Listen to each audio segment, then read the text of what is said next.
For the United States to be a leading country, it needs a strong military. But if trends continue, according to recent studies, we as a country will not have military members physically able to protect our country. Using 2017 data from the Pentagon, 71% of Americans between 17 and 24 are ineligible to serve in the United States military. Out of the 34 million people in that age group, more than 24 million can't join the armed forces if they wanted to. The nation is then relying on the remaining 29%, or 10 million, to voluntarily choose to join the military and serve a country that increasingly disrespects and disparages those who choose to defend it unceasingly. And that means our national security is directly at risk. This is not a new problem, but it is becoming more dire as we continue to alter the expectations, speak ill of the military, and for some, simply ignore it. In 2009, nonprofit group Mission Readiness was created to draw attention to the issues retired U.S. generals and admirals saw coming. The report, Ready, Willing, and Unable to Serve, found at the time that inadequate education, criminality, and obesity were the main causes of why young Americans could not serve. Education, criminality, and obesity. We have not solved or significantly bettered any of these issues in the past decade. The message sent by nearly 100 retired military leaders explained its need for rigorous eligibility standards.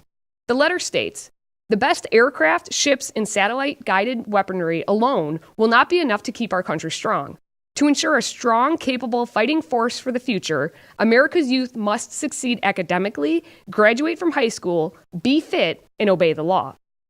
The National Center for Education Statistics finds that the high school graduation rate for public school is at 83%. At the same time, we know that 3/4 of millennials can't name the 3 branches of government. So students may graduate, but they do not know much about the country they are tasked to protect. We know that suicide rates of teenagers has jumped more than 70% from 2006 to 2016, according to the CDC. We know that roughly 1 in every 13 troops is clinically overweight. And we know that 36.5% of adult Americans are obese, and about 1 in 5 teenagers is obese. Physical activity has dwindled in our country, and adults spend more than 12 hours per day consuming media. None of this is positive for our children, our society, nor our military. The Army recently announced its possible solution to the ever-increasing lack of physical fitness and discipline of its recruits. Secretary of the Army Mark Esper recently said the Army is considering a new physical fitness regime that goes beyond the push-up, sit-up, 2-mile run tests. A new 6-event Army physical fitness test will include a truer test of fitness that includes core strength and cardio. A reform and extension of basic training is also being considered. A redesigned basic combat training is expected to be implemented by early summer. Unlike other governments, such as Germany, Norway, and Finland, the United States relies on a voluntary military service. We, as a nation, once believed that enlisting in the military was an honor and a duty as a way to serve our country.